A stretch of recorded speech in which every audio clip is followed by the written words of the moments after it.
Numbers chapter 22. Then the sons of Israel journeyed and camped in the plains of Moab beyond the Jordan opposite Jericho. Now Balak the son of Zippor saw all that Israel had done to the Amorites, so Moab was in great fear because of the people, for they were numerous. And Moab was in dread of the sons of Israel. Moab said to the elders of Midian, Now this horde will lick up all that is around us, as the ox licks up the grass of the field. And Balak the son of Zippor was king of Moab at that time. So he sent messengers to Balaam the son of Beor at Pethor, which is near the river in the land of the sons of his people, to call him, saying, Behold, a people came out of Egypt. Behold, they cover the surface of the land, and they are living opposite me. Now therefore, please come, curse this people for me, since they are too mighty for me. Perhaps I may be able to defeat them and drive them out of the land. For I know that he whom you bless is blessed, and he whom you curse is cursed. So the elders of Moab and the elders of Midian departed with the fees for divination in their hand. And they came to Balaam, and repeated Balak's words to him. He said to them, Spend the night here, and I will bring word back to you, as the Lord may speak to me. And the leaders of Moab stayed with Balaam. Then God came to Balaam and said, Who are these men with you? Balaam said to God, Balak the son of Zippor, king of Moab, has sent word to me. Behold, there is a people who came out of Egypt, and they cover the surface of the land. Now come, curse them for me. Perhaps I may be able to fight against them and drive them out. God said to Balaam, Do not go with them. You shall not curse the people, for they are blessed. So Balaam arose in the morning and said to Balak's leaders, Go back to your land, for the Lord has refused to let me go with you. The leaders of Moab arose and went to Balak and said, Balaam refused to come with us. Then Balak again sent leaders, more numerous and more distinguished than the former. They came to Balaam and said to him, Thus says Balak the son of Zippor, Let nothing, I beg you, hinder you from coming to me, for I will indeed honor you richly, and I will do whatever you say to me. Please come then, curse this people for me. Balaam replied to the servants of Balak, Though Balak were to give me his house full of silver and gold, I could not do anything, either small or great, contrary to the command of the Lord my God. Now please, you also stay here tonight, and I will find out what else the Lord will speak to me. God came to Balaam at night and said to him, If the men have come to call you, rise up and go with them, but only the word which I speak to you shall you do. So Balaam arose in the morning and saddled his donkey and went with the leaders of Moab. But God was angry because he was going, and the angel of the Lord took his stand in the way as an adversary against him. Now he was riding on his donkey, and his 2 servants were with him. When the donkey saw the angel of the Lord standing in the way with his drawn sword in his hand, the donkey turned off from the way and went into the field. But Balaam struck the donkey to turn her back into the way. Then the angel of the Lord stood in a narrow path of the vineyards, with a wall on this side and a wall on that side. When the donkey saw the angel of the Lord, she pressed herself to the wall, and pressed Balaam's foot against the wall, so he struck her again. The angel of the Lord went further, and stood in a narrow place, where there was no way to turn to the right hand or the left. When the donkey saw the angel of the Lord, she lay down unto Balaam. So Balaam was angry, and struck the donkey with his stick. And the Lord opened the mouth of the donkey, and she said to Balaam, What have I done to you, that you have struck me these 3 times? Then Balaam said to the donkey, Because you have made a mockery of me. If there had been a sword in my hand, I would have killed you by now. The donkey said to Balaam, Am I not your donkey, on which you have ridden all your life to this day? Have I ever been accustomed to do so to you? And he said, No. Then the Lord opened the eyes of Balaam, and he saw the angel of the Lord standing in the way with his drawn sword in his hand, and he bowed all the way to the ground. The angel of the Lord said to him, Why have you struck your donkey these 3 times? Behold, I have come out as an adversary, because your way was contrary to me. But the donkey saw me, and turned aside from me these 3 times. If she had not turned aside from me, I would surely have killed you just now, and let her live. Balaam said to the angel of the Lord, I have sinned, for I did not know that you were standing in the way against me.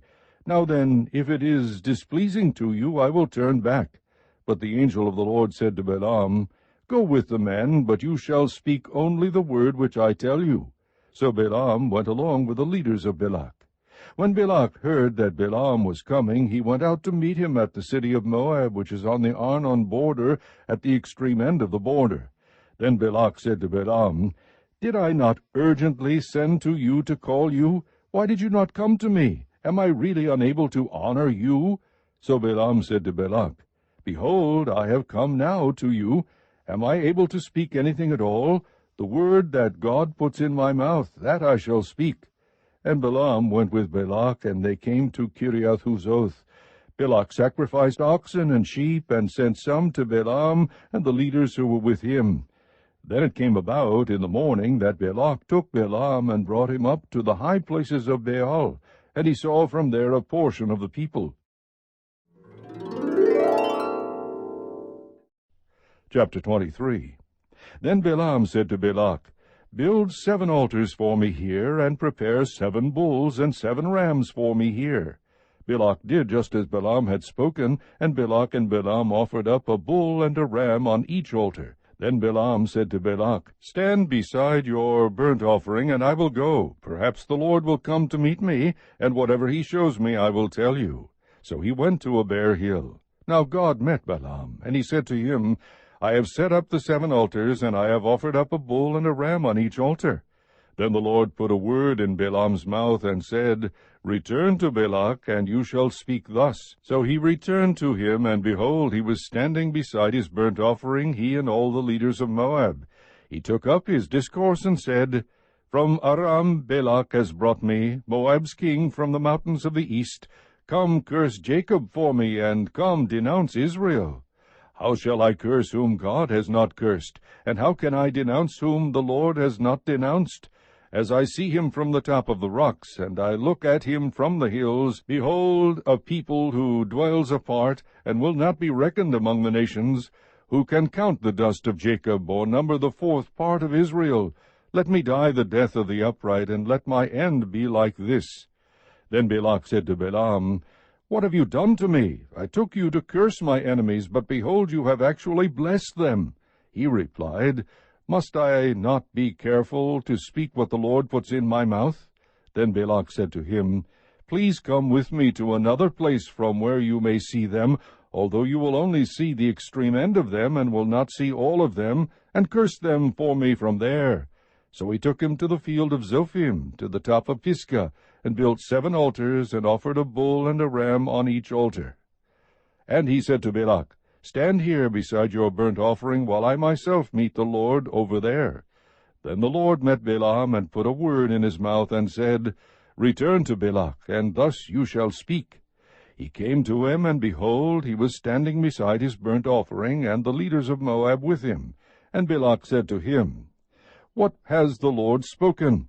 Then he took up his discourse, and said, Arise, O Balak, and hear. Give ear to me, O son of Zippor. God is not a man that he should lie, nor a son of man that he should repent. Has he said, and will he not do it?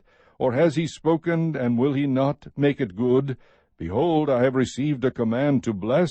When he has blessed, then I cannot revoke it. He has not observed misfortune in Jacob, nor has he seen trouble in Israel. The Lord his God is with him, and the shout of a king is among them. God brings them out of Egypt. He is for them like the horns of the wild ox. For there is no omen against Jacob, nor is there any divination against Israel.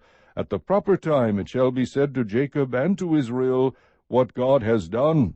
Behold, a people rises like a lioness, and as a lion it lifts itself. It will not lie down until it devours the prey, and drinks the blood of the slain. Then Balak said to Balaam, Do not curse them at all, nor bless them at all. But Balaam replied to Balak, Did I not tell you, whatever the Lord speaks, that I must do? Then Balak said to Balaam, Please come, I will take you to another place. Perhaps it will be agreeable with God that you curse them for me from there. So Balak took Balaam to the top of Peor, which overlooks the wasteland. Balaam said to Balak, Build 7 altars for me here, and prepare 7 bulls and 7 rams for me here. Balak did just as Balaam had said, and offered up a bull and a ram on each altar. Chapter 24. When Balaam saw that it pleased the Lord to bless Israel, he did not go as at other times to seek omens, but he set his face toward the wilderness. And Balaam lifted up his eyes, and saw Israel camping tribe by tribe, and the Spirit of God came upon him. He took up his discourse, and said, The oracle of Balaam the son of Beor, and the oracle of the man whose eye is opened, the oracle of him who hears the words of God, who sees the vision of the Almighty, falling down, yet having his eyes uncovered. How fair are your tents, O Jacob, your dwellings, O Israel! Like valleys that stretch out, like gardens beside the river, like aloes planted by the Lord, like cedars beside the waters. Water will flow from his buckets, and his seed will be by many waters. And his king shall be higher than Agag, and his kingdom shall be exalted. God brings him out of Egypt. He is for him like the horns of the wild ox. He will devour the nations who are his adversaries, and will crush their bones in pieces, and shatter them with his arrows. He couches, he lies down as a lion, and as a lion who dares rouse him. Blessed is everyone who blesses you, and cursed is everyone who curses you. Then Balak's anger burned against Balaam, and he struck his hands together, and Balak said to Balaam, I called you to curse my enemies, but behold, you have persisted in blessing them these 3 times. Therefore flee to your place now. I said I would honor you greatly, but behold, the Lord has held you back from honor. Balaam said to Balak, Did I not tell your messengers whom you had sent to me, saying, Though Balak were to give me his house full of silver and gold, I could not do anything contrary to the command of the Lord, either good or bad, of my own accord? What the Lord speaks, that I will speak. And now, behold, I am going to my people. Come, and I will advise you what this people will do to your people in the days to come. He took up his discourse, and said, The oracle of Balaam the son of Beor, and the oracle of the man whose eye is opened, the oracle of him who hears the words of God, and knows the knowledge of the Most High, who sees the vision of the Almighty, falling down, yet having his eyes uncovered. I see him, but not now. I behold him, but not near. A star shall come forth from Jacob, a scepter shall rise from Israel, and shall crush through the forehead of Moab, and tear down all the sons of Sheth. Edom shall be a possession. Seir, its enemies, also will be a possession, while Israel performs valiantly. One from Jacob shall have dominion, and will destroy the remnant from the city. And he looked at Amalek, and took up his discourse, and said, Amalek was the first of the nations, but his end shall be destruction. And he looked at the Kenite, and took up his discourse, and said, Your dwelling place is enduring, and your nest is set in the cliff. Nevertheless, Cain will be consumed. How long will Asher keep you captive? Then he took up his discourse, and said, Alas, who can live except God has ordained it? But ships shall come from the coast of Kittim, and they shall afflict Asher, and will afflict Eber. So they also will come to destruction. Then Balaam arose and departed, and returned to his place, and Balak also went his way.